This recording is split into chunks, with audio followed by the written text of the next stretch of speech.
I used to pull my hair back every single day because I couldn't stand looking at it flat against my scalp. 4 steps. That's all it takes to stop thin hair from looking thin.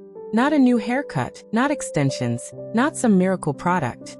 Just 4 things you're probably doing backwards right now. I researched the worst style and beauty mistakes and the best fixes for women over 50, so you get real results, fast. If you haven't already, hit subscribe. I cover this every week. Step 1. Washing it backwards.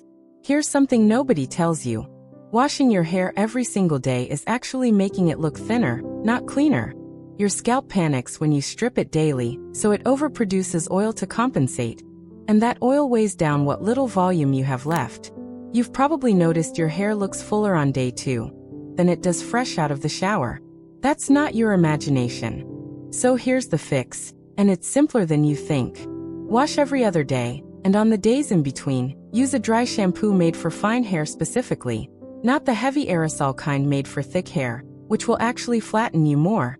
Spray it at the roots. Wait 2 full minutes for it to absorb the oil. Then work it in with your fingers, not a brush. That waiting time matters more than people realize. Most women spray and immediately start styling, and the product hasn't done its job yet. When you rinse less often, your scalp recalibrates within about 2 to 3 weeks. It stops overproducing.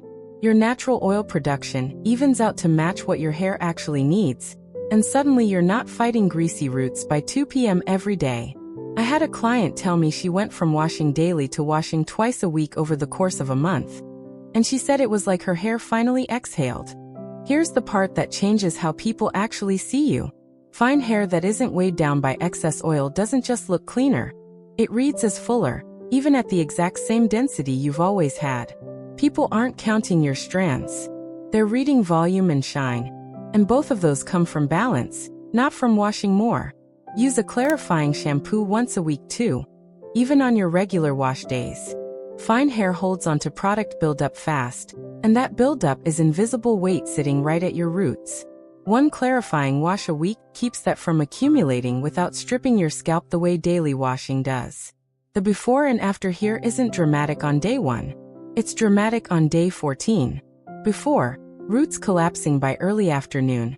Hair pressed flat against the scalp within hours of drying. After, roots holding lift through the whole day, hair moving instead of sitting there. But washing habits are only step 1. The next mistake is one you're making with your hands, every single day, without even realizing it. Step 2. Towel drying the wrong way. Most women rub their hair dry with a towel the same way they've done it their whole lives, and that habit alone is fraying fine strands that were already fragile to begin with. Fine hair has a thinner cuticle layer than thick hair, which means friction damages it faster and more visibly. Every rub roughs up that cuticle a little more, and roughed up cuticle catches light unevenly, which reads as dullness and flatness, even when your color and cut are perfect. Swap that terry cloth towel for a microfiber one, or even an old cotton t-shirt, and instead of rubbing, squeeze and press. Start at the ends and work upward toward the scalp in gentle presses, holding each section for about 3 seconds before moving to the next. This pulls water out without roughing up the cuticle, and it takes maybe 30 extra seconds total. Here's why that 30 seconds matters so much for fine hair specifically. Smooth, undamaged cuticle lies flat, and flat cuticle reflects light in one clean direction, which is exactly what shine is. Rough cuticle scatters light in every direction, and scattered light looks dull no matter how good your product is.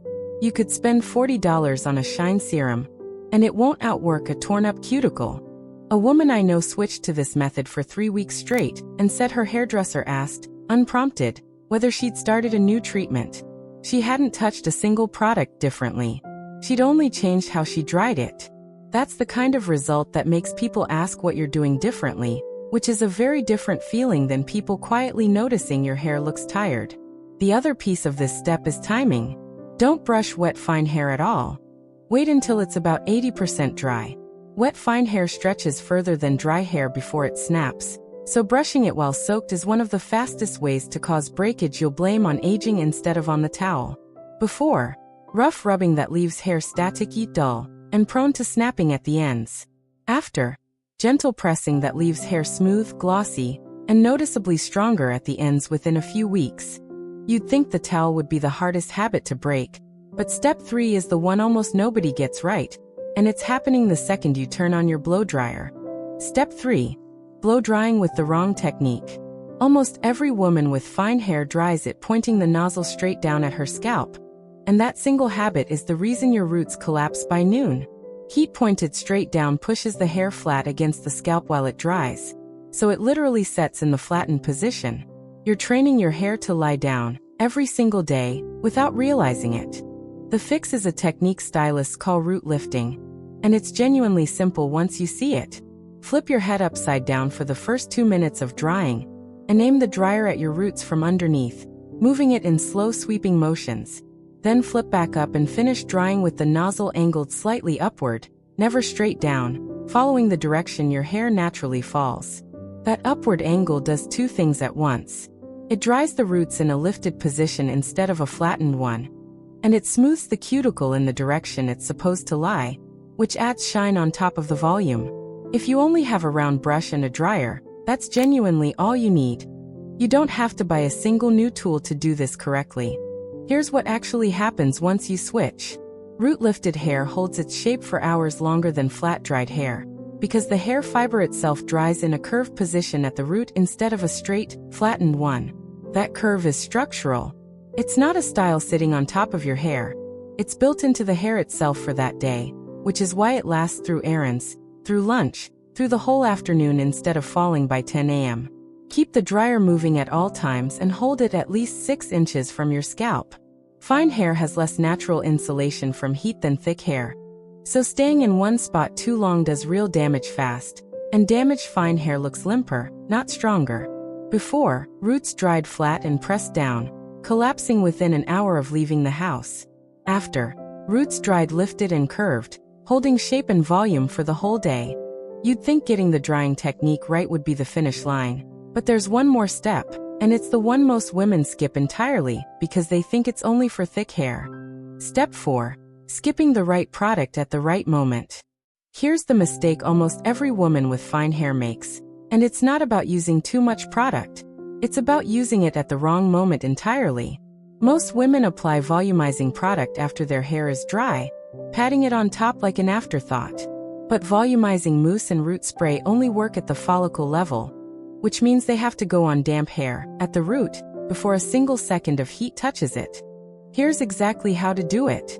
Right after towel drying, while hair is still damp, section it into 4 parts and apply a walnut-sized amount of lightweight mousse directly to the roots of each section, working it in with your fingertips rather than your palms. Palms distribute product evenly across the whole strand, which weighs fine hair down. Fingertips let you concentrate the product exactly where the lift needs to happen and nowhere else. The reason this timing matters so much comes down to how the hair fiber sets. Once hair dries, its structure locks into whatever shape it was in during the drying process. If you add product after that point, it's just sitting on the surface, adding weight without adding any actual lift. But product applied to damp roots before drying becomes part of the structure itself as the hair dries around it, which is a completely different mechanical result. Once you combine this with the washing schedule from step 1 and the drying technique from step 3, the results compound on each other. It's not one fix doing all the work. It's 4 small corrections stacking into hair that holds shape, catches light, and moves the way thick hair does, without you ever touching a pair of extensions or a new haircut. A friend of mine had given up on ever having big hair again after 60. For weeks into these 4 steps, she posted a photo and 3 separate friends asked what salon she'd started going to. She hadn't changed salons at all. She'd changed her routine. Skip the heavy creams and serums for root application specifically. Save those for the ends only, where fine hair actually needs moisture instead of lift. Using a rich cream at the roots undoes everything the mousse just built. Before, product applied dry, sitting heavy on top of flat strands with 0 structural lift. After, product applied to damp roots before drying, built into the hair's actual shape and holding volume for the whole day. Put all 4 of these together for 2 weeks and you won't recognize your own hair in photos anymore. And I mean that in the best possible way. You now know exactly why your fine hair has been falling flat. The washing schedule, the towel technique, the blow-dry angle, and the moment you apply product, all 4 working against you instead of for you. Fix all 4 and you've got hair that holds its own all day, at any age. Which one of these 4 steps were you doing completely backwards this whole time? Tell me in the comments. I read every one. Next week I'm breaking down the haircut lengths that are secretly aging fine hair faster than any color ever could. Like this video, subscribe to Timeless Wisdom Path, and I'll see you in the next one.